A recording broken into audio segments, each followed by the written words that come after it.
প্রশ্ন করেছেন Anas, electrolyte drinks শরীরের জন্য কতটুকু উপকার?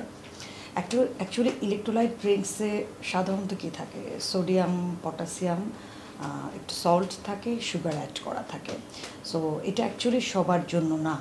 ইলেকট্রোলাইট ড্রিঙ্কস আসলে তাদের জন্য যারা এক্সেসিভ মানে এক্সারসাইজ করে, যারা প্লেয়ার, অর্থাৎ তাদের অনেক হাই ইন্টেন্সিটি এক্সারসাইজ থাকে এবং লং টাইম খেলাধুলা যারা করে, প্রফেশনালিও যারা খেলাধুলা করে, তাদের জন্যই আসলে বেসিক্যালি ইলেকট্রোলাইটস এই ড্রিঙ্কসের কথা আমরা বলে থাকি। এছাড়া দেখা গেছে অনেকে খুব দীর্ঘদিন একেবারে রুগ্ন, নানা ধরনের ক্রনিক ডিজিজে, ডায়রিয়া, আমাশয়, দীর্ঘদিন তীব্র জ্বরে ভুগেছে, হ্যাঁ, একেবারেই অ্যাপেটাইট নাই, তার হয়তো ইলেকট্রোলাইট তখন ফল করে যায়, সেক্ষেত্রে তখন আমরা ইলেকট্রোলাইট ড্রিঙ্কসটাকে কিন্তু অফার করে থাকি।